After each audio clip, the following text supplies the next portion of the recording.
Okay, good morning. ఇప్పటికే 10 minutes అయిపోయింది. చూద్దాం, మళ్ళీ నిన్న మిస్ అయిన క్లాస్ని కంటిన్యూ చేద్దాం ఈరోజు. ఓకేనా? మీకు ఇది బోర్గా అని ఫీల్ అవ్వకూడదు, ఎందుకంటే కంపల్సరీగా రివిజన్ చేయించాలి. అట్ ద సేమ్ టైం మీకు అర్థమైందా లేదని దీన్ని ఫీడ్బ్యాక్ కూడా తీసుకోవాలి. కొంచెం క్వశ్చన్స్ కూడా మధ్యలో వేయాలి, కానీ మీకు అంత అందుబాటులో లేరు కాబట్టి క్వశ్చన్స్ వేయటం లేదు. ఎనీహో ఈరోజు చూద్దాం. టోకుగోవా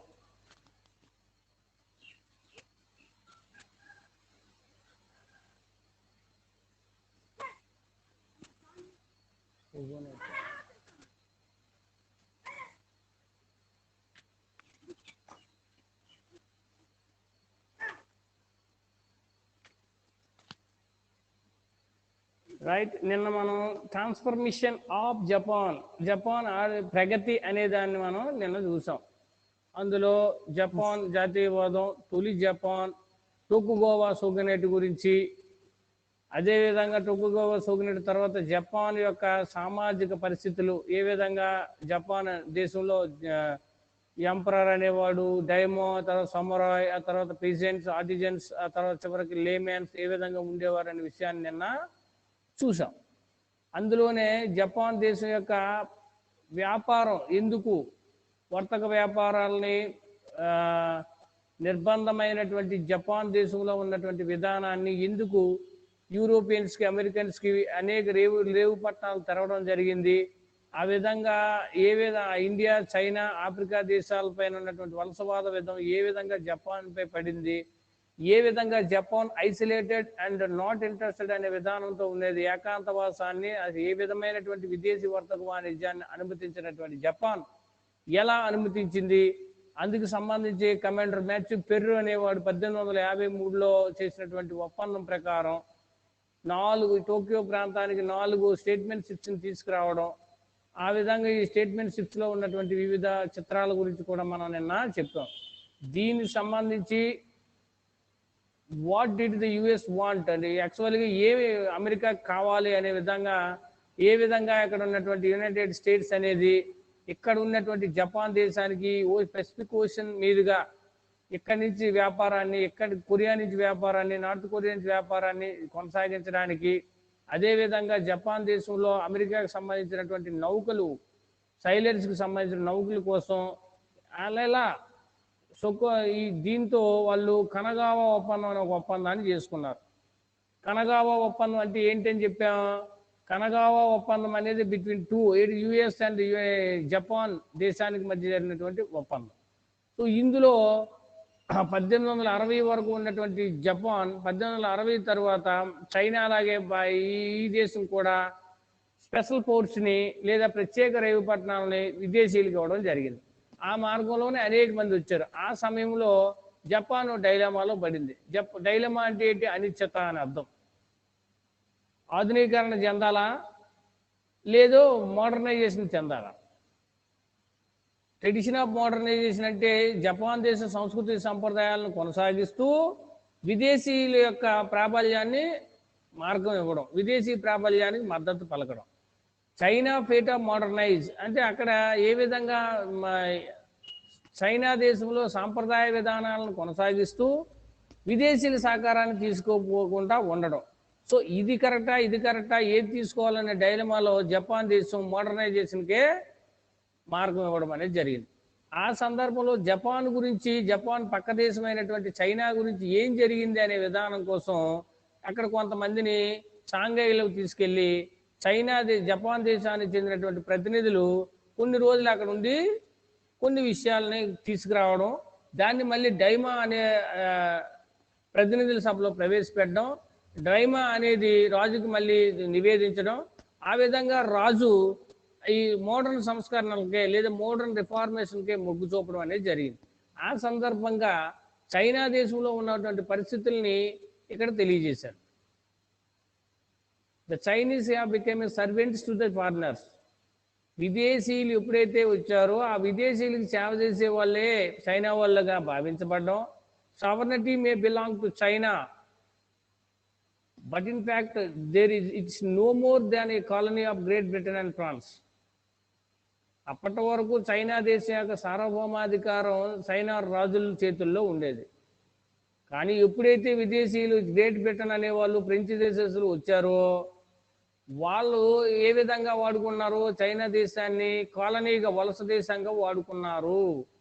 అంటే దీని అర్థం ఏంటి, Chinese became servants of foreigners. ఎప్పుడు అవుతారు, ఈ ఈ చైనా దేశంలో ఉన్నటువంటి బ్రిటన్ లేదా ఫ్రెంచ్ దేశస్తులు వలస పాలన విధానాన్ని కొనసాగించు వారి ఆర్థిక విధానాలన్నీ ఉపయోగించుకొని చైనా దేశాన్ని ఒక చిన్న వలస దేశంగా ఏర్పాటు చేసే క్రమంలో వారందరినీ సేవకులుగా ఉపయోగిస్తారు. It's like nothing but India. Indian colonization ఏ విధంగా జరిగిందో అదే విధంగా ఈ దేశంలో కూడా జరుగుతుందనే భావాన్ని లేదా వాస్తవ అర్థాన్ని, నిజాన్ని ఇక్కడ అఫీషియల్స్ ఎక్కడి నుంచి వచ్చి టొకుగోవా అఫీషియల్స్ ఎవరైతే ఉన్నారో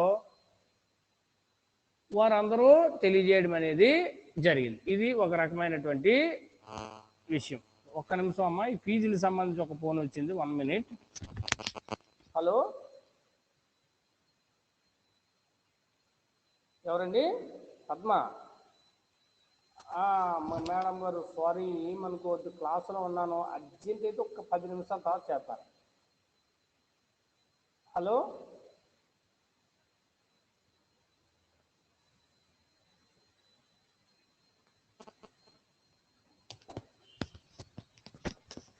sorry for disturbance. Okay, so ఇది చైనా యొక్క ఫేట్ ఏ విధంగా ఉందని చూశారు.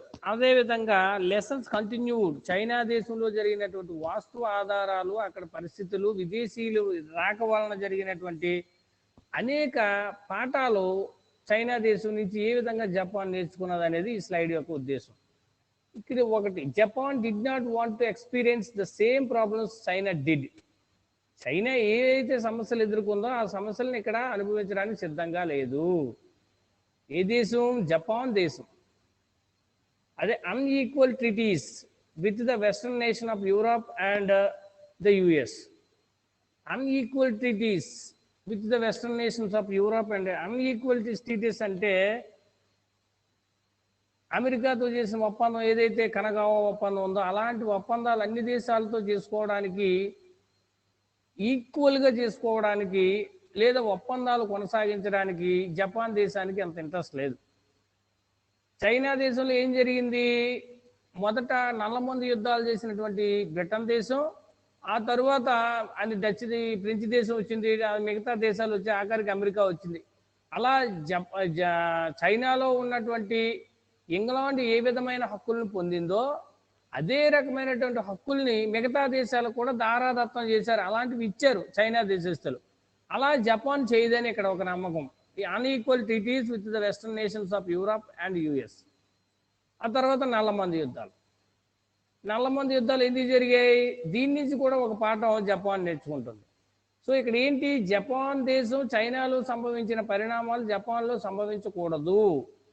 జపాన్లో జరిగిన వాస్తవ సంఘటనలు మళ్ళీ చైనాలో జరిగిన వాస్తవ సంఘటనలు జపాన్లో జరగకూడదు. అది ఇక్కడ.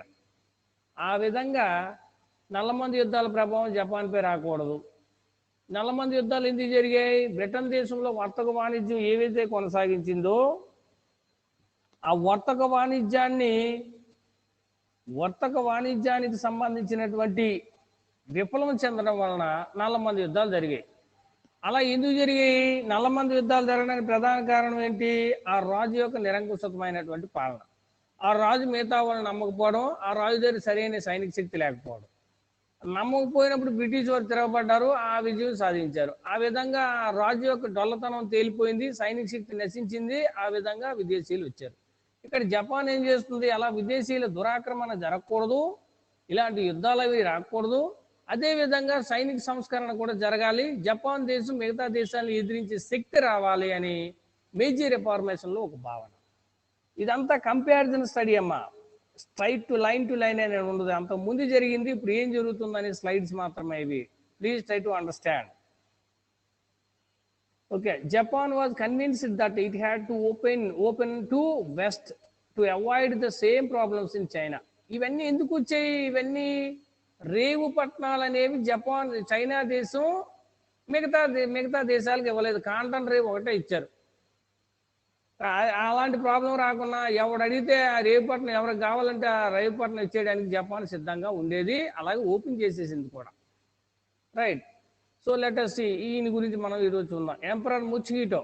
ఈయన ముచ్చుహిటో ఎలా ఉన్నాడు చూడండి, మనలా మాత్రం లేడు. ఎలా ఉన్నాడు? ముచ్చుహిటోలా ఉన్నాడు. ఓకే, ముచ్చుహిటో ఏ విధమైనటువంటి సంస్కరణలు చేశాడు?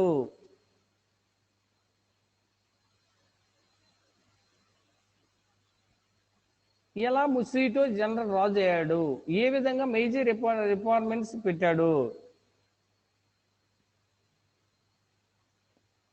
అనే విషయాన్ని మనం చూద్దాం.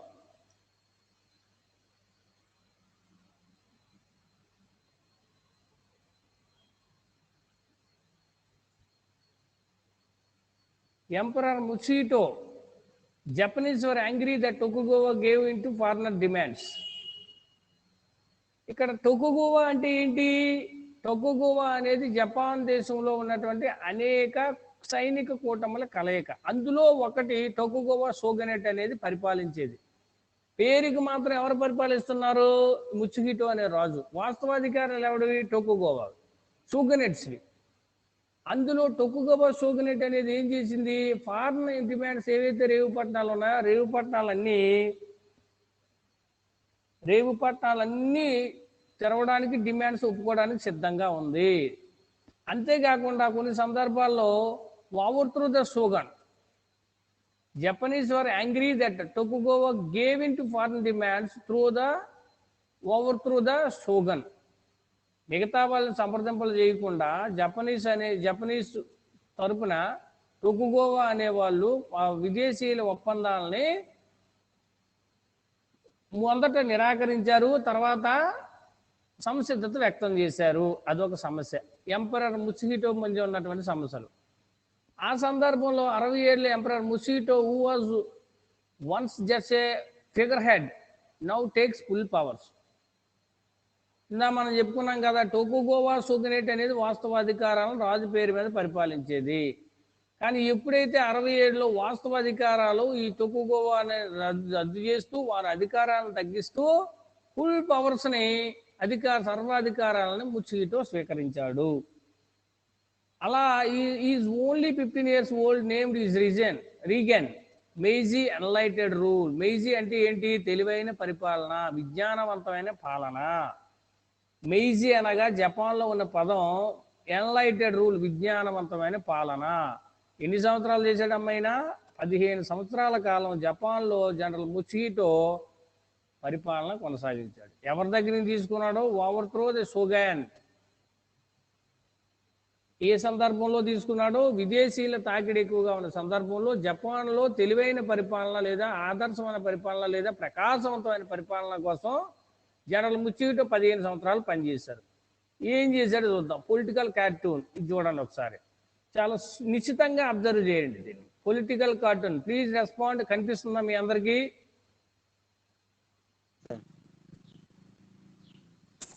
కనిపిస్తుంది sir. Good. Look this cartoon. మీ దాంట్లో చూడండి జాగ్రత్తగా. ఇందులో మనకి ఏం అర్థమవుతుంది అనేది మీ ఇంటర్ప్రిటేషన్ చాలా ఇంపార్టెంట్. ఇవి చాలా కష్టపడి తీసుకొచ్చినటువంటి ఇవన్నీ. సో ఇందులో ఏం అర్థమవుతుంది? ఎన్లైటెడ్, ఇది ఆఫ్ ఎన్లైటెడ్ ఇలా ఉంది, అన్ఎన్లైటెడ్ ఇలా ఉంది. అంటే ఈ మూడు అర్థాలు ఏంటి? పూర్తిగా ఎన్లైటెడ్ అంటే వికసించడం అని తెలుగులో అర్థం. ఎగ్జాక్ట్ అర్థం ఎన్లైటెడ్ అంటే ప్రకాశవంతమైన అని అర్థం. ఇక్కడ అర్థం ఏంటి? పూర్తిగా మార్పు చెందడం. ఏ విధంగా పూర్తిగా మార్పు చెందారు? అన్ఎన్లైటెడ్ అంటే జపాన్లో ఇంతకు ముందు సాంప్రదాయ వస్త్రాలు కలిగిన వారు, తరువాత సాంప్రదాయ వస్త్రంలో చిన్న మార్పులు కలిగిన వారు, పూర్తి మార్పులు కలిగిన వారు. అర్థమవుతుంది కదా?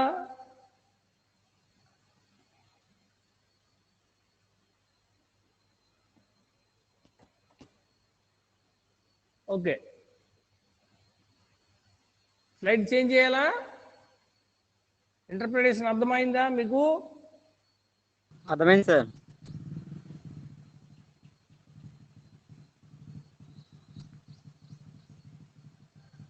Right. Now let us Meiji restoration.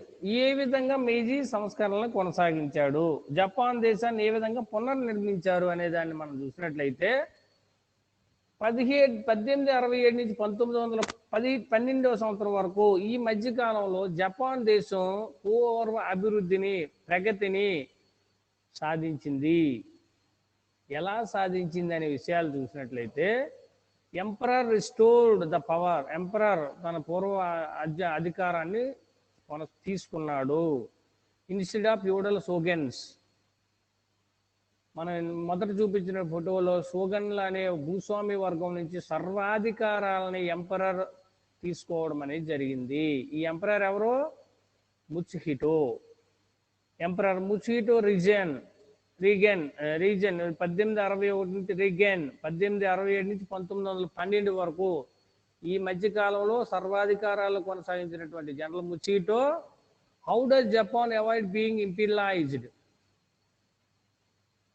ఇంపీరియలైజ్డ్ అంటే సామంత వలస రాజ్యాన్ని లేదా విదేశీయుల యొక్క వలస విధానాన్ని ఎలా అవాయిడ్ చేయాలి అని ఆలోచిస్తూ ఆ మార్గాలను కనుక్కున్నాడు.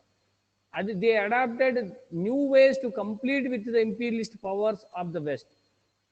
పశ్చిమాసియా దేశాల యొక్క సామ్రాజ్యవాదాన్ని వ్యతిరేకిస్తూ కొత్త పద్ధతుల్ని అనుకరించడమే ఈ యొక్క మెయిజీ రిపర్పణ యొక్క ప్రధానమైనటువంటి సిద్ధాంతం. Meiji restoration is a period of westernization and modernization. This is most important. Meiji restoration is nothing but westernization and modernization.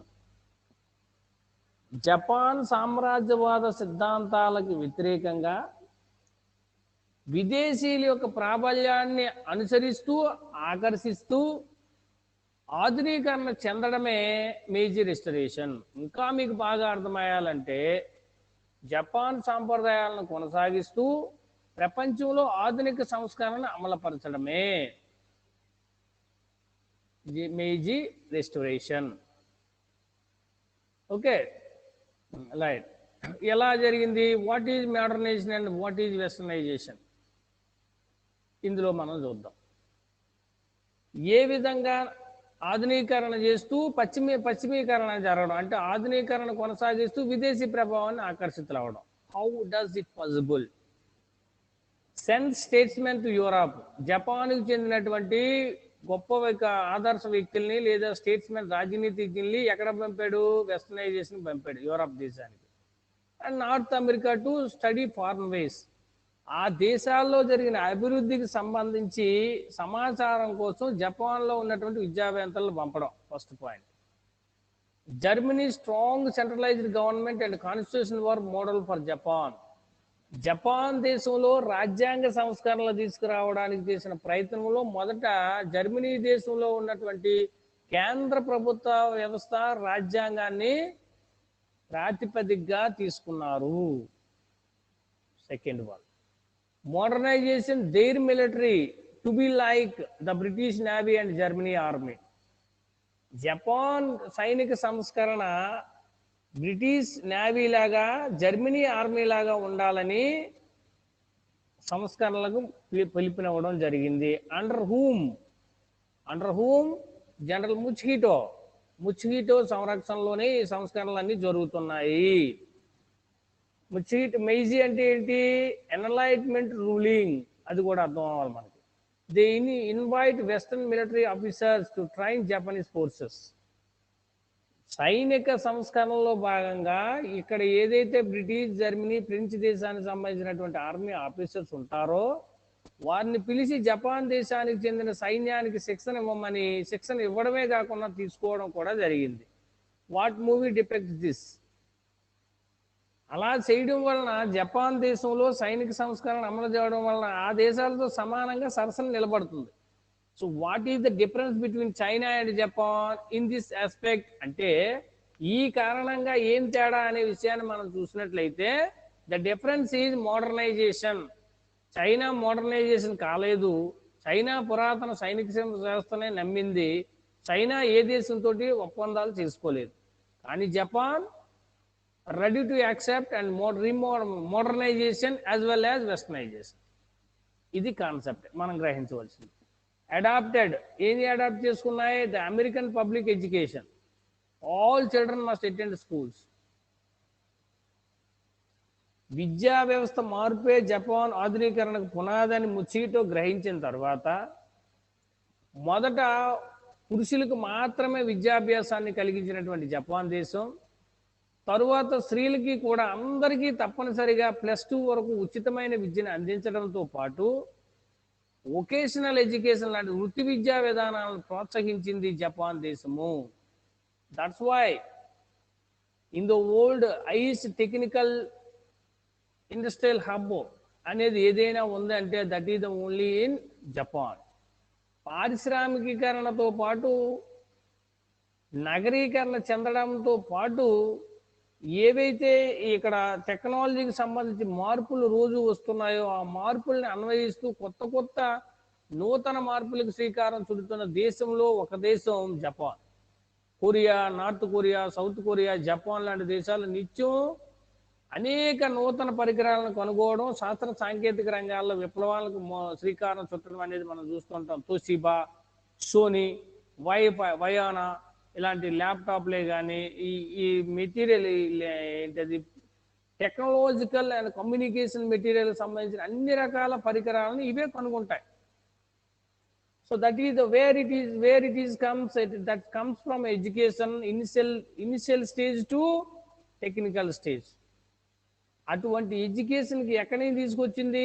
American public education నుంచి. Imported from American education, adapted from American education under the leadership of Tokugawa, not Tokugawa, ఎవరైనా general Mutsuhito. Then even enjoyed western style of dress too. ఇందా మనం చూసాం of enlighten లేనప్పుడు అసలు పూరి ఎన్లైటన్లో చూసినప్పుడు చూసినప్పుడు కార్టూన్లో చివరికి వచ్చేటప్పటికి ఏ విధంగా వెస్ట్రన్ స్టైల్ డ్రెస్ అంటే అమెరికా వాడు, జపాన్ వాడు, ఇక్కడ అమెరికా, ఫ్రెంచ్, అదేవిధంగా బ్రిటన్ దేశస్తులు ఏ విధమైన అలంకరణ ఉందో, వస్త్రాలంకరణ ఉందో దాన్ని అన్నింటినీ అనుకరించారు. ఎంజాయిడ్.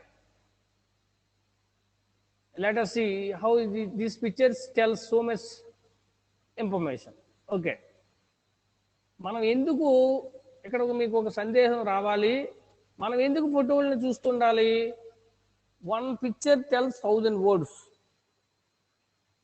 ఒక ముఖ చిత్రం లేదా చిత్రం 1000 పదాలతో సమానము.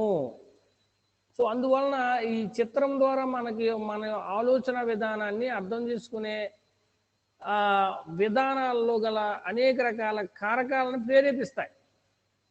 Let us see who is this. ఆ దేశంలో ఉన్నటువంటి రాణులు, ప్రిన్సెస్ అవ్వచ్చు లేదా మాకు సామాన్య స్త్రీ, ఏ విధంగా ఈ పురాతన కాలం నాటి డ్రెస్సులకి. ఓకే, ఇక్కడికి చూద్దాం మనం. ఇది వెస్టర్నైజేషన్ అయిన తర్వాత డ్రెస్. ఇక్కడ చూడండి, వెస్టర్నైజేషన్ అంటే ఈ జపాన్ దేశం, ఇంగ్లాండ్ లేదా ఫ్రెంచ్ లేదా అమెరికా దేశాల యొక్క పాశ్చాత్య ప్రభావానికి గురైన తర్వాత. సో లెటర్స్ ఇక్కడికి ఎంత మార్పు ఉంది? ఇక్కడికి లెటర్స్ హౌ మచ్ చేంజ్. వస్త్రాధారణ ఏ విధంగా ఉంది? సూటు, బూటు, కోట్లు వేసుకునే వీళ్ళు. ఇక్కడ స్త్రీలు వస్త్రాలంకరణ, వీళ్ళు వినసొంపైనటువంటి western music, piano, keyboard. So this photo tells how modernization and westernization took place in Japan. Exactly. Okay, now I'm going to new slide.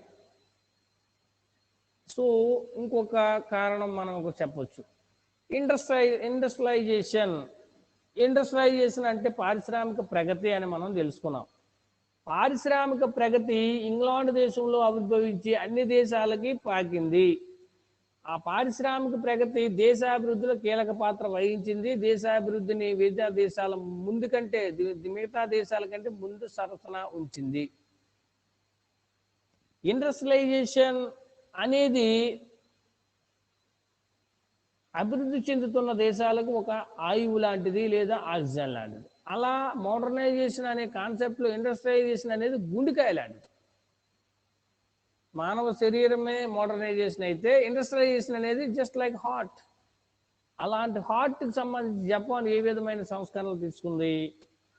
1872 built rail routes, laid telegraph lines, formed banks. పారిశ్రామిక ప్రగతి కావాలి అంటే దేశ ఆర్థికాభివృద్ధి జరగాలి. దేశ ఆర్థికాభివృద్ధి జరగాలంటే అవస్థాపన సౌకర్యాలు పెరగాలి. అవస్థాపన సౌకర్యాలు పెరగాలంటే దేశ ప్రజల యొక్క కనీస స్థాయిని పెంచాలి. కనీస స్థాయిని పెంచాలంటే అక్కడ మళ్ళీ పురోభివృద్ధి అనేది జరగాలి. So these are the interlinks. వీటన్నిటినీ జరగాలంటే ఎప్పటికప్పుడు అడాప్టెడ్ వెస్టర్న్, ఈస్టర్న్, ఇంకొకటి ఇలా ప్రపంచంతో అనుసంధానం అవ్వాలి. Connectivity to the world, not isolated. ఎప్పుడైతే ప్రపంచ దేశాల సరసన వర్తక వాణిజ్యాలు, విదేశీ వ్యవహారాలు ఇలాంటివి కనెక్ట్ అవుతామో, క్రయ విక్రయాలు జరుగుతాయో, వ్యాపార లావాదేవీలు నిర్వహించబడతాయో, ఇక్కడి నుంచి అక్కడికి, అక్కడి నుంచి ఇక్కడికి ఫారిన్ ఇన్వెస్ట్మెంట్ ఎఫ్డిఐ రూపంలో కానీ ఇంకొక రూపంలో కానీ వస్తాయో, అప్పుడు ఆటోమేటిక్గా ఆ దేశ ప్రగతి జరుగుతుంది. అదేవిధంగా పారిశ్రామిక అభివృద్ధి జరుగుతుంది. పరిశ్రమలు భారతదేశంలో విదేశీయులు పెట్టిన తర్వాత విదేశీయుల ప్రభావంతో భారతదేశంలో ఆర్థిక వనరులు పెరుగుతాయి. సహజ వనరులను ఉపయోగించుకుని ఆర్థిక వనరులు పోగు చేయడమే పారిశ్రామిక అభివృద్ధి. దానికి కావాల్సిన ఏం కావాలి? అవస్థాపన సౌకర్యం కావాలి. Let us see in Japan 1872 built rail routes. In India 1825 built rail routes. Laid telegraphs. భారతదేశంలో లార్డ్ డల్హౌసీ పరిపాలనా కాలంలో కొన్ని ప్రారంభించగా, తర్వాత లార్డ్ కర్జన్, తర్వాత లార్డ్ కర్జన్ కాలంలో ఈ రైల్వే లైన్లు, టెలిగ్రాఫ్ లైన్లు అనేవి రావడం జరిగింది. ఓకే. Formed banks. భారతదేశంలో బ్రిటిష్ వారి పరిపాలనా కాలంలో బ్యాంకులు స్థాపించారు. లైక్ ఇండస్ట్రియలైజేషన్ అనేది జపాన్ దేశంలో కేంద్ర బ్యాంకులు స్థాపించారు. ఆ తర్వాత జిల్లా సహకార బ్యాంకులు స్థాపించారు. అలాగే ఇక్కడ మన సోగునేట్లు ఏ విధంగా ఉన్నాయో అటువంటి సోగునేట్ల ప్రాంతంలో పెట్టుబడిదారు భూస్వామ్యవేత్తల ద్వారా సొంత బ్యాంకుల నుంచి కేంద్ర బ్యాంకు అనుసంధానం చేశారు. మనకి కేంద్ర నిర్వహణ బ్యాంక్ అనేది రిజర్వ్ బ్యాంక్ ఆఫ్ ఇండియా ఉంటుంది. ఆ తర్వాత ఇంపీరియల్ బ్యాంక్ ఆఫ్ పేరుగాంచిన ఎస్బీఐ ఉంది. ఆ తర్వాత జాతీయ స్థాయిలో విలీనం చేయబడి కొత్తగా వచ్చినటువంటి అనేక బ్యాంకులు ఉన్నాయి. ఈ బ్యాంకులన్నీ ఏం నిర్వహిస్తాయి? What is the main key role to perform banks? Lending money, transaction the money. ఎక్కడి నుంచి? Under the guidelines of RBI. RBI working under the government of India. Okay. ఇంకా నెక్స్ట్ ఇక్కడ ఏం చేశాడు? Increased coal production. బొగ్గు, ఏది coal అంటే బొగ్గు గనులను పెంచడం. అలాగే బిల్డ్ థౌజండ్స్ ఆఫ్ ఫ్యాక్టరీస్. అనేక ఫ్యాక్టరీలు స్థాపించారు. Included modern industries of ship building, weapon production. See, in Japan, wherever is gone, the protection is based very, very important. పశ్చిమాసియా దీవుల్లో ఉన్నటువంటి జపాన్ దేశ పరిరక్షణ కోసం ఓ పక్క అభివృద్ధి చెందుతూ ఇంకో పక్క మోడర్నైజేషన్ ఏంటిది? వార్ఫేర్. యుద్ధానికి, యుద్ధ సామాగ్రికి, యుద్ధ రక్షణకి, దేశ రక్షణ కోసం ఉపయోగించే అన్ని రకాల సదుపాయాలని ఓ పక్క అనుకరిస్తూ ఇంకో పక్క తన సహజ నిర్మాణాన్ని జపాన్ రక్షణ కోసం కొనసాగిస్తుండడం ఇక్కడ మనం కొసమెరుపు. అదే వారికి శ్రీరామ రక్షగా చివరికి పశ్చిమాసియా దేశాల్లో అనేక దేశాలను కబలించడానికి కూడా ఉపయోగపడింది weapon production. This is most important. ఆ విధంగా జనరల్ ముచిగిటో పరిపాలించిన కాలంలో fully industrialization less than 50 years, 50 ఏళ్ల కాలంలోనే జరిగిపోయింది. Take a look in to India. 1947 freedom వచ్చిన తర్వాత మొదటి 5 ఏళ్ళు పారిశ్రామిక రంగం కాకుండా కేవలం వ్యవసాయ రంగం పైన ఆధారపడి ఆ తరువాత పారిశ్రామిక రంగానికి తీసుకొని వెళ్ళి అలా దాదాపు 30 నుంచి 35 సంవత్సరాలు అయ్యే వరకు, అంటే 1965 నుంచి ఇప్పటి వరకు పారిశ్రామికమైనటువంటి ప్రగతి అంతగానూ లేదు. ఈ మధ్య కాలంలో అంటే 90s తర్వాత నుంచి గ్లోబలైజేషన్ అనేది వచ్చిన తర్వాత ఈ 30 సంవత్సరాల కాలంలో ప్రగతి లేదా దేశ ఆర్థికాభివృద్ధి, పారిశ్రామిక ప్రగతి అనేది ఏర్పడింది. అంతకుముందు భారతదేశంలో అనేక సమస్యలు, విదేశీ దురాక్రమణలు, భారతదేశంలో తీవ్రమైన క్షామాలు, పేదరికము, అనిశ్చిత కలిగినటువంటి ప్రభుత్వాలు పారిశ్రామిక ప్రగతికి అవరోధంగా కలిగాయి అనే విషయాన్ని మనం గ్రహించాలి. మనం ఎందుకు ప్రత్యేకించి జపాన్ దేశంతో చెప్తూ మన దేశాన్ని కనెక్టివిటీ చేసుకుంటున్నాం? Why should interpretation in India with Japan or Japan with India? ఆ విధంగా మనం అర్థం చేసుకునే పద్ధతుల్లో ఇంటర్ప్రిటేషన్ అనేది సమకాలీన పరిస్థితులకి, వర్తమాన పరిస్థితులకి అర్థం పడుతుందనే విషయాన్ని మనం ఇక్కడ గమనించాలి. Okay, I hope you got my point. Let us see Japanese imperialism. ఆ విధంగా ఫస్ట్ పాయింట్ మోడర్నైజ్డ్, ఆధునీకరణ చెందింది విత్ ఇన్ 15 years, 50 సంవత్సరాల్లో. అప్పుడు సామ్రాజ్యవాదానికి బయలుదేరింది. బాగా అభివృద్ధి చెందింది కదా, మిగతా దేశాల్లాగా విదేశీయులను ఆక్రమించాలని, విదేశీ దేశాలపై దాడి చేయాలని సిద్ధమైంది. ఏ విధంగా? Now Japan now see itself as an equal to Europeans. ఎవరైతే నేర్పారో సోషల్లీ, ఎకనామికల్లీ, పొలిటికల్లీ, విదేశీ సంస్కృతి నేర్పి, విదేశీ మోడర్నైజేషన్ అనేటువంటి సైనిక సంస్కరణలు నేర్పి పారిశ్రామిక ప్రగతికి ఒక పక్కన పెట్టారో, Japan himself got equal status with Europeans. Socially, economically, politically, reached the same quantum of heights. సమానమైన స్థాయికి వెళ్ళిందని భ్రమ అప్పుడు జపాన్కి వచ్చేసింది. By 1894 extra territorial rights to end in Japan. 1894 వచ్చేప్పటికి ప్రపంచ దేశాల్లో ఏ విధంగా జరుగుతుందో, అనేక దేశాల దురాక్రమణ కోసం ఏ విధంగా మిగతా దేశాలు పాల్పడ్డాయో ఆ విధమైనటువంటి ప్రయత్నం 1894కే స్టార్ట్ చేసేసింది. మంచూరియా ఆక్రమణ ఏ విధంగా జరిగిందో it's like an example. They now need to protect their powers, build their empire. To whom? From Japan. They now need to protect their power. జపాన్ యొక్క శక్తిని విదేశీ దురాక్రమణ నుంచి కాపాడుకోవడం, at the same time build their empire. విదేశీ దురాక్రమణ చేస్తూ కొత్త కొత్త భూభాగాలను పొందడం. These are the 2 important factors influenced by Japan after imperialism, after modernization, with the effect of choosing in imperialism. ఇది పాయింట్ ఇక్కడ. Try to understand. నేను ఏం చెప్పినా మీకు అర్థమవుతుంది, అర్థం చేసుకోండి. 2 translation is nothing but not equally understanding the language. Okay, industrial revolution ఏ విధంగా తీసుకెళ్ళింది? Industrial revolution needed more raw materials, new market to sell things. పారిశ్రామిక ప్రగతి ఆ దేశాభివృద్ధిని ఏ విధంగా చూసుకెళ్తుందంటే, బాగా ఫ్యాక్టరీలు పెట్టాక వాటికి పెట్టుబడి, వాటి ఫ్యాక్టరీలకు కావాల్సిన ముడి పదార్థాలు ఉండాలా, వాడి ఆ దేశంలో చాలా విదేశాల నుంచి రావాలా. ఆ విదేశాలు ఏమైనా శక్తిహీనమైన దేశాలు అనుకో, వాటిపై దాడి చేసి ఆ దేశాన్ని ఆక్రమించి అక్కడి నుంచి తీసుకురావడం. Like India. భారతదేశాన్ని వలస రాజ్యాంగం ఎందుకు ఉపయోగించుకుంది? ఇంగ్లాండ్ రా మెటీరియల్ దుబ్బేయడానికి, కొత్త మార్కెట్ని సృష్టించడానికి. అలా జపాన్కి కావాల్సింది ఏంటి?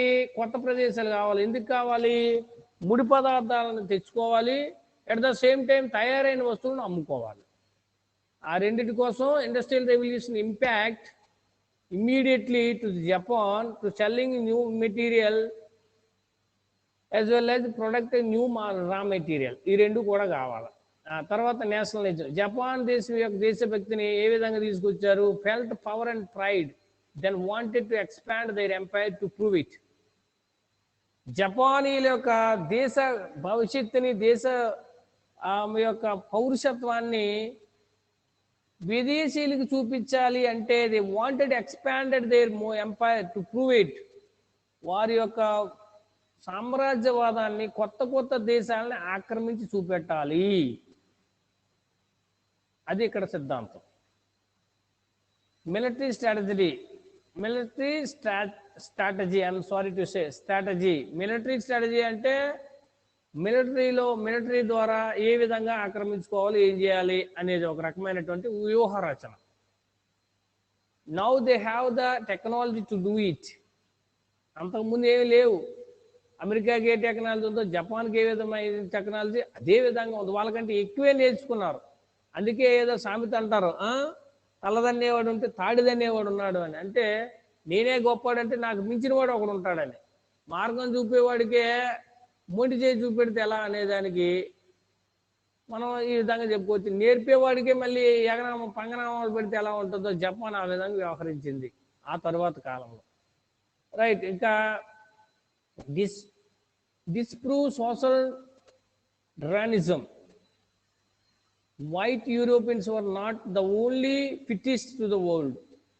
జాతీయవాద సిద్ధాంతాలు ఏవైతే ఉన్నాయో, జాతి విచక్షిత సిద్ధాంతాలు ఏవైతే ఉన్నాయో వాటిని వ్యతిరేకించడానికి జపాన్ సిద్ధమైంది. ప్రపంచాన్ని శాసించడానికి తెల్లవాళ్ళు మాత్రమే అనే భావన, అహంకారంతో ఉన్నటువంటి ఈ అమెరికాకి లేదా ఇంగ్లాండ్, ఫ్రెంచ్, జర్మనీ దేశాలు లాంటి యూరప్ దేశస్తులకి ఒక శకటంలా తయారైంది, ఒక బాణంలా తయారైంది జపాన్ దేశం. Japan did not agree who is fittest ruled by world. No, మేము కూడా పరిపాలించగలం అనే సంసిద్ధతను వ్యక్తం చేసింది జపాన్ దేశం. Now let us see Japanese imperialism, Sino-Japanese war. ఇలా బాగా అభివృద్ధి చెందిన జపాన్ ఎక్కడికి తయారైంది? తాత దగ్గరికే పోయింది. ఎక్కడైతే వారసత్వం, సంపద, సంస్కృతి నేర్చుకుందో అక్కడి నుంచే స్టార్ట్ చేసింది. మనం కూడా by human factor influenced, by human factor indicate emotions, anger, creed లేదా ఇంకొక రకమైనటువంటి ఏవైతే మన బలహీనతలో ఆనందం ఉంటుందో ఫస్ట్ ఎక్కడ మనం ఇన్ఫ్లుయెన్స్ చేస్తుంటాం, ఫస్ట్ ఎక్కడ చెప్తుంటాం? మనకు సంబంధికులు, మొదటి ఫ్రెండ్స్, తర్వాత కుటుంబీకులు, తర్వాత రిలేషన్స్ ఉండేవాళ్ళు. సో దాన్నే కిన్ అండ్ కిత్ లేదా బ్లడ్ రిలేషన్స్ అని రెండు మనం చెప్తుంటాం. మన ఆలోచనని, ఆనందాన్ని, సంతోషాన్ని, దుఃఖాన్ని మనం వీళ్ళకే పంచుతాం. అదేవిధంగా greatest enemies comes from closest persons అని మన శత్రువులు కూడా ఎక్కడి నుంచి తయారవుతారు? మన రక్త సంబంధికులే, మన దగ్గరగా ఉన్న వాళ్ళే. సో అలా ఎవరైతే నేర్పుతారో ఆ నేర్పిన వాడిని తలదనడమే మానవ సహజం. అలా చైనా దేశం నుంచి పుట్టినటువంటి జపాన్ దేశం మళ్ళీ చైనా దేశాన్ని ఆక్రమించింది. సామ్రాజ్యవాదంలో మొదటిది. తిన్నింటి భాషలు లెక్క పెట్టారనే తెలుగులో సామెత ఉన్నట్టు అక్కడ స్టార్ట్ అయింది. So first Japanese China war అనేది జరిగింది. 1876లో జపాన్ అటాక్ కొరియా, పక్క దేశం కొరియాలో ఉంది, కొరియా కూడా ఆక్రమించింది. Forces of Korea to open 3 ports to Japanese trade. ఇది ఒకప్పుడు అనిశ్చితతో ఉన్నటువంటి కొరియా ఏ విధంగా అమెరికా జపాన్ దేశంపై కమాండర్ పెర్రో అనేవాడు సైనిక దాడి చేసి ఆక్రమించడానికి సిద్ధపడ్డాడో అలా షోగునే అక్కడ కనగావ ఒప్పందం చేసుకుని ఆ యుద్ధాన్ని విరమించుకుందో జపాన్, ఇక్కడ మాత్రం కొరియాపై యుద్ధాన్ని చేసి 3 రేవు పోర్టులు పొందింది. China also had interest in Korea. ఇక్కడ పాయింట్ ఏంటి? కొరియా అనేది చైనాకి, జపాన్కి అతి దగ్గర ఉన్నటువంటి దేశం. Korea, North Korea, South Korea ఇడిపోయింది తర్వాత కాలంలో. బట్ అప్పుడు యునైటెడ్ కొరియా. ఆ కొరియా ఎవరి చేతుల్లో ఉంటే ఆ కొరియా చాలా కీలక అంశం. కొరియా చైనా చేతిలో ఉందనుకో జపాన్ పైన దాడి సులువు. అదే కొరియా జపాన్ చేతిలో ఉందనుకో చైనాపై దాడి చాలా సులువు. అందుకే స్ట్రాటజిక్ ఇంపార్టెన్స్ కలిగినటువంటి ప్రదేశం కొరియా. సో అటువంటి కొరియాపై యుద్ధాన్ని చేసి సాధించింది. ఇది under imperialism in Japan. China also had interest in Korea. ఆ కారణంగా Japan drove the Chinese out of Korea and destroyed the Chinese navy. ఈ కొరియాను సంపాదించడం కోసం అక్కడ ఉన్నటువంటి చైనీ వాళ్ళని తరిమేయడమే కాకుండా వాళ్ళ సైనిక శక్తిని పటాపంచలు చేసి పాడేసింది Japan. What is that? Japanese surprise all western powers with in their win.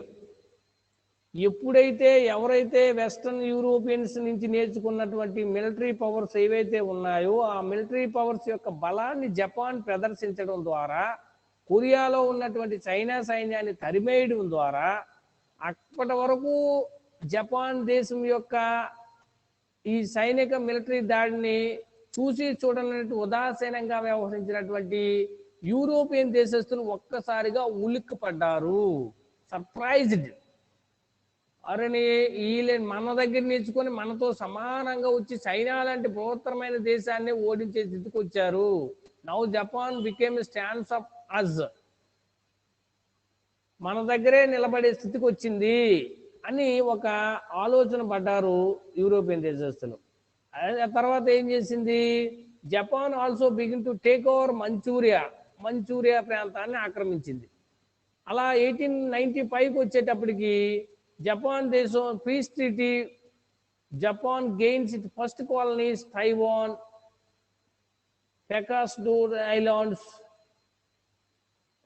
పెస్కడోరిస్ islands. నేను కొద్దిగా నోరు తిరగలేదమ్మా, try to understand. Taiwan, Pescadores islands, ఈ రెండు ఐలాండ్స్ మొట్టమొదటిసారిగా కాలనీలుగా వలస సామ్రాజ్యవాదాలుగా సంపాదించుకున్నాయి. రైట్. సో ఆ విధంగా జపనీస్ ఇంపీరియలిజం చైనో జపాన్ యుద్ధం ద్వారా, మంచూరియాని ఆక్రమించడం ద్వారా, అదేవిధంగా ఇక్కడ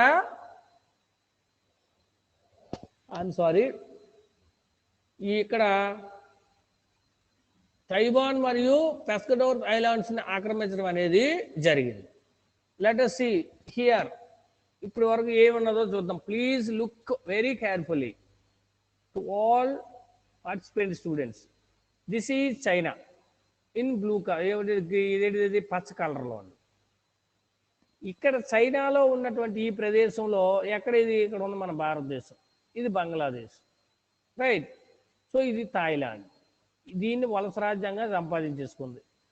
ఫ్రమ్ వేర్, ఇక్కడ నుంచి వచ్చినటువంటి జపాన్. ఓకే, ఇది Korea, including both 2 Korea's, north and south Korea. ఇప్పుడు విడిపోయి, ఆఫ్టర్ ఇండిపెండెన్స్ విడిపోయాయి, కానీ అప్పుడు కొరియాగానే ఉన్నాయి. కొరియా ఎందుకు strategic? Korea is a part and parcel of China. చైనాతో దీర్ఘ సరిహద్దును కలిగినటువంటి, కొంత సరిహద్దును కలిగినటువంటి రక్షణ పరంగా చాలా ఇంపార్టెంట్ చైనా దేశానికి కొరియా. ఇలా కొరియాలో ఉన్నటువంటి చైనా దేశాన్ని తన్ని తరిమేసింది. Back to China.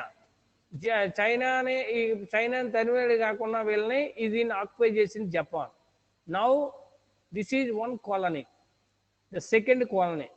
At the same time ఇవో పెస్కోస్కోస్ ఐలాండ్స్, ఇవి కూడా ఇక్కడ ఈ 2 కాలనీస్ జపాన్ మోడర్నైజేషన్లో వచ్చాయి. Okay. So let us see. ఇప్పుడు ఇక్కడ మంచూరియాని కూడా ఆక్రమించింది. మంచూరియా ఎక్కడ ఉంది? చైనాలో భాగం, ఇక్కడ ఎక్కడో ఉంటుంది మంచూరియా.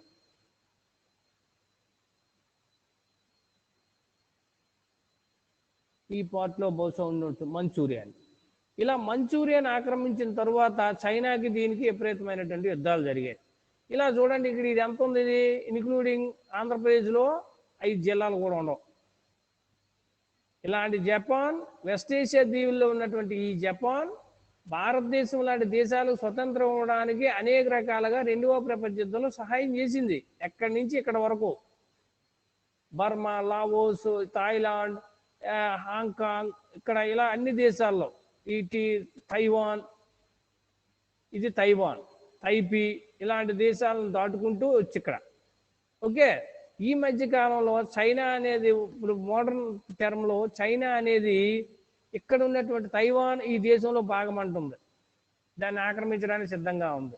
హాంకాంగ్ ఆల్రెడీగా ఇక్కడ ఒకటి ఉంది, హాంకాంగ్, ఇదిగో హాంకాంగ్ స్వతంత్ర దేశంగా ఉండేది, చైనాలో భాగం అంటుంది. ఇక్కడ మంగోలియా ఇక్కడ భారతదేశానికి దగ్గరలో ఉంటుంది. ఇక్కడ ఇగో భూటాన్ పైన ఇక్కడ ఉన్నటువంటిది, టిబెట్ ఇక్కడ ఉండేది టిబెట్ని ఆల్రెడీగా ఆక్రమించింది చైనా. ఈ టిబెట్కి సంబంధించినటువంటి దలై లామా అది భారతదేశంలోకి వచ్చి వలసవాదం ఏంటిది రెఫ్యూజీ శరణార్థిగా భారతదేశంలో అనేక ప్రాంతాల్లో నివసించడం జరుగుతుంది. Okay. So what suppose to gain this from map అంటే, ఇక్కడ ఉన్నటువంటి జపాన్ దేశం ఇంత చైనాలో ఉన్నటువంటి కొంత భాగాన్ని ఆక్రమించి ఇలాంటి దేశాలను వలస దేశాలుగా చేసుకుంది. జపనీస్ ఇంపీరియలిజం, రష్యో జపనీస్ వార్ 1907వ సంవత్సరంలో జరిగినటువంటి యుద్ధం, 4వ సంవత్సరంలో జరిగినటువంటి రష్యాతో జరిగిన యుద్ధం ఇంపీరియలిజానికి ఒక పరాకాష్ట. అంటే చిన్న చిన్న ప్రాంతాలను ఇక్కడ మనం చూసినట్లయితే ఎక్కడుంది రష్యా?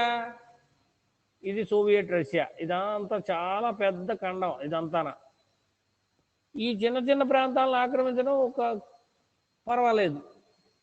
కానీ పెద్ద దేశాన్ని జపాన్ ఇక్కడి నుంచి పెద్ద దేశాన్ని ఆక్రమించింది అంటే నిజంగా జపాన్ శక్తి సామర్థ్యాలను మనం ఇక్కడ వి మస్ట్ అప్రిసియేటెడ్. చూద్దాం ఏం చేసిందో. Russians Japanese fighting over Manchuria Chinese territory. Manchuria ఆక్రమించే మధ్యలో రష్యా వచ్చింది. వీళ్ళిద్దరికీ మధ్య యుద్ధానికి కారణం ఏంటి? Manchuria. Japanese would recognize Russian rights in Manchuria. If Russia stay out of Korea. Point ఏంటి ఇక్కడ? కొరియా అనే ప్రాంతం నుంచి రష్యా వెళ్ళిపోతే మంచూరియా ప్రాంతంలో ఈ జపనీస్ అనేవాళ్ళు రష్యా యొక్క హక్కుల్ని గుర్తిస్తారు. జాగ్రత్తగా అర్థం చేసుకోండి. చైనాలో అంతర్భాగమైనటువంటి మంచూరియాని జపాన్ ఆక్రమించడం వలన రష్యా అనేది కొరియాలో కొంత భాగాన్ని ఆక్రమించింది.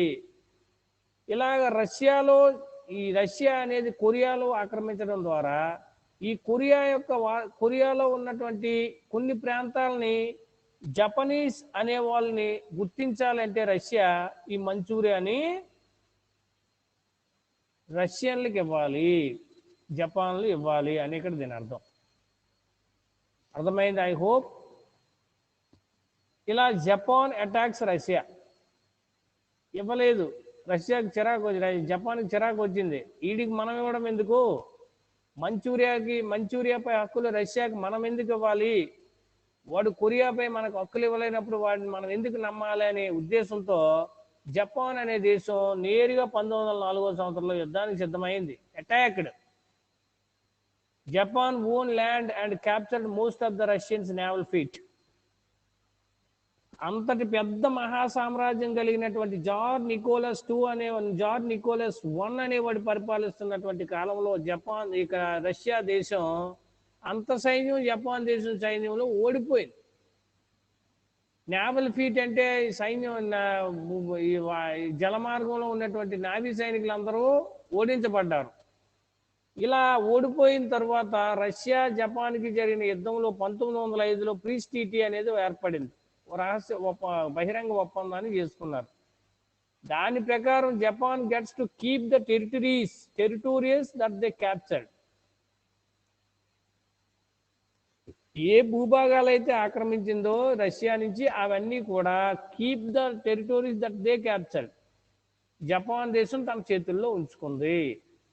Russia force to withdraw from మంచూరియాలో హక్కులు కావాలని రష్యా బలవంతంగా అక్కడి నుంచి బయటకు వచ్చింది.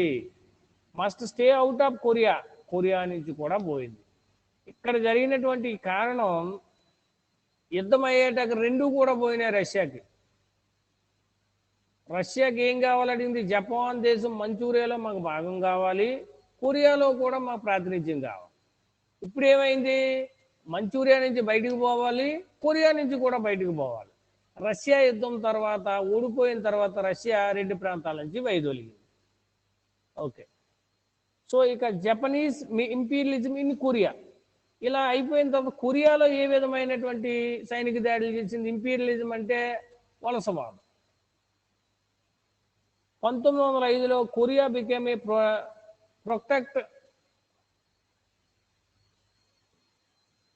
Protectorate of Japan. మొత్తం సర్వాధికారాలు జపాన్ చేతిలోకి వచ్చాయి. అధినివేశం అంతా దీని దగ్గర ఉంది. Had their own internal government but under the control of the outside power. కీలుబొమ్మ ప్రభుత్వాన్ని ఏర్పాటు చేసింది. వాస్తవాధికారాలన్నీ జపాన్వి, పరిపాలించేది మాత్రం ఎవరు? కొరియన్సే. 1907కి వచ్చేటప్పుడు Koreans internal government is two week, చాలా బలహీనత కలిగింది. Control it's given up to Japan. మొత్తం ఈ కీలుబొమ్మ ప్రభుత్వం సర్వాధికారాలు జపాన్ చేతికి ఇచ్చింది. 1910కి వచ్చేటప్పుడు జపాన్ అఫీషియల్లీ ఎనాక్టెడ్, ఆక్రమించేసింది, భూభాగాన్ని కలిపి పారేసింది. Korea adding their Japan territory under Japanese control until 1945. 1945 రెండవ ప్రపంచ యుద్ధం జరిగే వరకు. సో లైక్ లుక్ ఎట్ 1905 నుంచి 1947 వరకు, అదే 45 వరకు, ఆల్మోస్ట్ 40 years, 40 సంవత్సరాలు కొరియా పరిపాలన జపాన్ చేసింది. ఆ తర్వాత జపాన్ స్వతంత్రమైంది. ఆ తర్వాత ఉత్తర కొరియా దక్షిణ కొరియాగా విడిపోయింది. Comparison, how does Japanese response to imperialism compare to the Chinese response to the imperialism? Similarities ఏ విధంగా compare, how does Japan's response to imperialism compare to Chinese response to imperialism?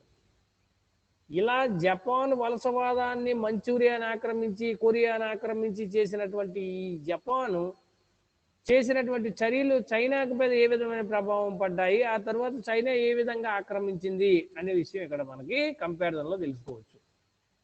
1949 తర్వాత China స్వతంత్ర దేశంగా వచ్చిన తర్వాత చైనా ఇప్పుడు మనం చూసే ఇంపీరియలిజం ఏ విధంగా హాంకాంగ్, చైనీ తైపీస్, తైవాన్ లాంటి దేశాలని, టిబెట్ లాంటి దేశాలను ఆక్రమించడానికి సిద్ధంగా ఉంది. ఇదే వలసవాదాన్ని 1907, 1905, 1910లో జపాన్ దేశం చేసింది. అంటే ఈ వలసవాదానికి ఆరాధ్యం ఎవరిది? మంచూరియా ఆక్రమించినటువంటి జపాన్ది. దాన్ని పునరావృతం చేసింది ఎవరు? చైనా దేశం. Just changing the time, but attitude is the same, situation is the same. Modernization అనే కాన్సెప్ట్లో సైనికీకరణ జరిగిన తర్వాత కాలమాన పరిస్థితులు బట్టి వ్యక్తుల యొక్క ఆలోచన విధానాల్లో జరిగిన మార్పులే తప్ప ప్రదేశాలు మాత్రం మారలేదు. ఆలోచన విధానంలో మార్పే జరుగుతుంది అనే విషయాన్ని మనం ఇక్కడ గమనించాలి. What are the similarities? పోలికలు ఏంటి? China and Japan both had well established states. అసలు జపాన్ వచ్చిందే చైనా నుంచి. ట్రెడిషనల్ వాల్యూస్ ఇక్కడి నుంచి నేర్చుకునేదే జపాన్. అన్నీని కన్ఫ్యూజియస్ మతం కానీ, లావోస్ టోయో మతం కానీ అవన్నీ కూడా బోత్ ఇనిషియల్లీ రెసిస్టెడ్ చేంజెస్. స్వతంత్రంగా వాటి అంతటి వాటిని ఆధునీకరణ చెందాయి. సన్ ద్వారా అక్కడ ఏ విధంగా రెస్టోరేషన్ అయిందో మేజీ ద్వారా ఇక్కడ రెస్టోరేషన్ అయింది. మావో జుడాంగో దాన్ని పారిశ్రామికరణగా తీసుకెళ్ళాడు. Both opposed western imperialism. అయితే ఇక్కడ కొసమేర్పు ఏంటి? ఈ బాగా అభివృద్ధి చెందిన తర్వాత వేరే దేశాలు ఏవి కూడా ఈ రెండు దేశాల మీదకి రాలేదు. మన దేశం మీద వచ్చి పడ్డాయి. ఫ్రెంచ్ దేశం, జపాన్ దేశం, అది జపాన్ కదా, ఏంటిది, ఇంగ్లాండ్ దేశం, రష్యా దేశం, ఇలాంటి దేశాలని పడ్డాయి.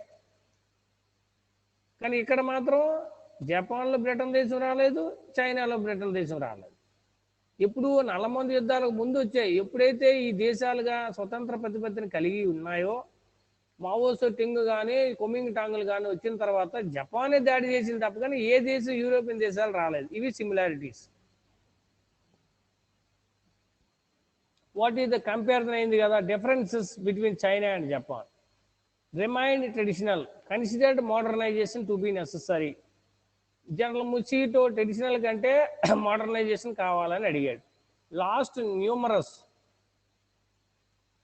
జాతకాలు వాటి తర్వాత lost numerous and territorial conflicts. Manchuria లాంటి దేశం మా ప్రాంతాలను ఆక్రమించడానికి చైనా జపాన్తో నిరంతర యుద్ధాలు చేయడం అనేది ఇక్కడ జరిగింది.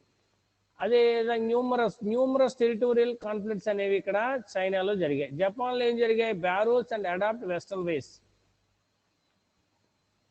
వీళ్ళు అనవసరంగా ప్రపంచ దేశాలతో సన్నిహిత సంబంధాలు లేకపోవడం చైనా వలన వాళ్ళకి నల్లమంది యుద్ధాలతో ఆ దేశంతో యుద్ధం జరిగింది, బ్రిటన్ దేశంతో, ఆ తర్వాత కెనడాతో జరిగింది, అమెరికా పెర్రీ అనేవాడితో యుద్ధాలు జరిగాయి, కనగా ఒప్పందాలు చేసుకున్నారు. ఇక్కడ మాత్రం బ్యారోస్ అండ్ అడాప్ట్ వెస్టర్న్ వేస్. యుద్ధం లేకుండా జపాన్ సింపుల్గా వాళ్ళ డ్రెస్సులని, వాళ్ళ ఉత్పత్తులని, వాళ్ళ ఆయుధాలని అనుకరించారు. Adapted. Granted other nations space of influence with China. మొదటిలు ఒప్పుకోలేదు, తర్వాత అన్ని ఒప్పుకున్నారు. అదేవిధంగా విదేశీయుల యొక్క ఇన్ఫ్లుయెన్స్ పూర్తి ప్రభావానికి గురైపోయారు. ఆఖరికి చైనా దేశంలో పరిపాలించేది బ్రిటన్ వారే అనే స్థితికి వచ్చారు. ఆ తర్వాత జపాన్ ప్రభావాన్ని పూర్తిగా లోనైపోయారు. వీళ్ళు ఏం చేశారు? Strengthened its economic and military powers. జపానస్తులు ఏం చేసుకున్నారు? ఆర్థిక పరమైన మిలిటరీ పరమైనటువంటి వృద్ధిని సంపాదించుకున్నారు. వీళ్ళు అలా కాదు, ఎవడు గుడ్డిగా అన్ని నమ్మేశారు. ఇవి similarities, the differences. The main idea, what is the main idea between two? Japan followed the model of Western powers by industrializing and expanding their foreign influence. మీకు అర్థమయ్యే ఉంటుంది ఫైనల్గా. జపాన్ దేశం అనేది పశ్చిమాసియా దేశాల యొక్క అధికారాన్ని ఇక్కడ లేకుండా వారి యొక్క పారిశ్రామిక అభివృద్ధిని లేదా వారి యొక్క ప్రభావాన్ని ఇన్ఫ్లుయెన్స్ చేసుకుంది అని. Japan followed the model of western powers. ఏ విధంగా జర్మనీ, ఇటలీ అక్కడ ఉన్నటువంటి ఆ దేశాల్లో ఏ విధంగా అధికారాన్ని కొనసాగించుకున్నాయో దాన్ని అనుసరించింది. పారిశ్రామిక అభివృద్ధి ఏ విధంగా కొనసాగిందో దాన్ని అనుసరించింది. ఏ విధంగా వాళ్ళు విదేశీ వలస ప్రాంతాలను ఆక్రమించారో దాన్ని అనుసరించింది. So that influenced foreign policy by establishing industrial powers as well as western model అని ఇక్కడ దాని అర్థం. Okay, now you can see farthest limits of Japanese conquest. ఇవన్నీ జపాన్ ఏ విధంగా తర్వాత ఆక్రమించిందో చూసాం. ఇది చూడండి, ఇక్కడ ఉన్నటువంటి జపాన్, ఇక్కడ ఉన్న కొరియాని, ఇక్కడ ఉన్నటువంటి మంచూరియాని, ఇదో మంచూరియా చైనా, ఇది కొరియా. ఇక్కడ రష్యాకి మంచూరియా కావాలని, కొరియా కావాలంటే మంచూరియా ఎగిరిపోయింది, కొరియా కూడా ఎగిరిపోయింది 1905 యుద్ధంలో. అదేవిధంగా ఈ థాయిలాండ్లో కొన్ని వచ్చాయి, ఇక్కడ ఒకటి ఈ హాంకాంగ్లో ఈ ప్రాంతంలో ఇవి వచ్చాయి. ఇలా అన్ని ప్రాంతాలను ఆక్రమించింది. చివరికి ఎక్కడికి వచ్చేసి మళ్ళీ ఎక్కడికి వచ్చింది, రష్యా ప్రాంతాన్ని కూడా. ఈ రష్యాలో కొన్ని భాగాలు ఇవన్నీ కూడా ఆక్రమించేసింది. ఏది, జపాన్. ఇగో సోవియట్ యూనియన్, ఇవి ఈ ప్రాంతాల్లో చాలాని ప్రాంతాలు ఆక్రమించింది. సోవియట్ యూనియన్కి మంచూరియా చాలా అవసరం చైనా దేశంలో ప్రవేశించాలంటే, జపాన్కి చాలా అవసరం చైనా దేశంలో రావాలంటే. రైట్. ఇక 20వ సంవత్సరం లెగసీ ఏ విధంగా 20th సెంచరీలో లెగసీ అంటే వారసత్వాన్ని కొనసాగించింది. Japan was the only non western power to play major role in WWI and WW2. అంటే ఏంటిది, WW1 అంటే World War I and World War II.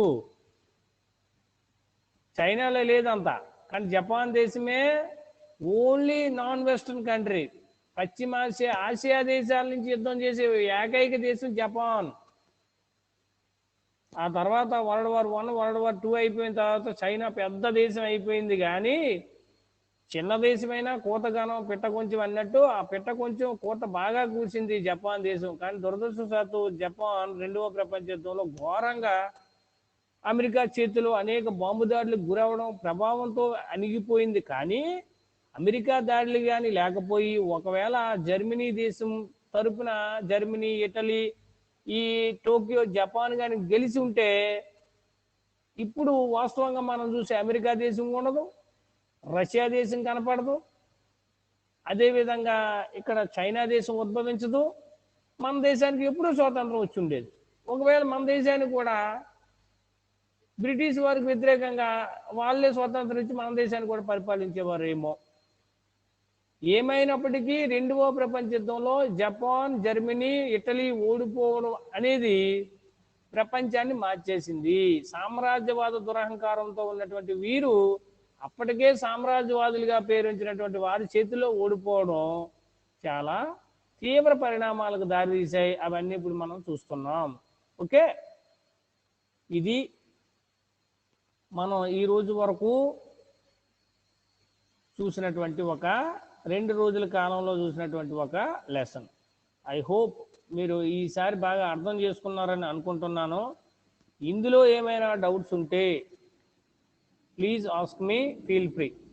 Okay, ఖచ్చితంగా జపాన్ మోడర్నైజేషన్ అనే కాన్సెప్ట్ కానీ వస్తే మీకు ఏమీ తెలియకపోయినా ఇప్పుడు మనం చెప్పుకునే విషయాల్లో సైడ్ హెడ్డింగ్స్ పెట్టి జపాన్ ఆధునీకరణ, మెయిజీ యుగం, మెయిజీ ఇలా చేశాడు, మెయిజీ ఇలా ఆధునీకరణ చేశాడు, జపాన్ మంచూరియా అలాంటి ప్రదేశాలను ఆక్రమించింది అనే విషయాలు మీరు రాసిన పాస్ అవుతారు. టెక్నికల్ టర్మ్స్ అట్లీస్ట్ ఇలాంటి ప్రజెంట్ చేసినా అయిపోద్ది. నాకు తెలిసి ఇప్పటి వరకు అయిన క్లాసుల్లో ఈరోజు క్లాసు మీకు స్లైడ్స్తో పాటు కొంత మేరకు అర్థమైందనే ఆశాభావంతో నేను అన్నాను. I hope it. Okay, so మీకు నెక్స్ట్ క్లాస్ టైం అయింది. ఐఎమ్ సారీ, చాలా టైం తీసుకున్నాను. Please you go through next class tomorrow. Okay, thank you.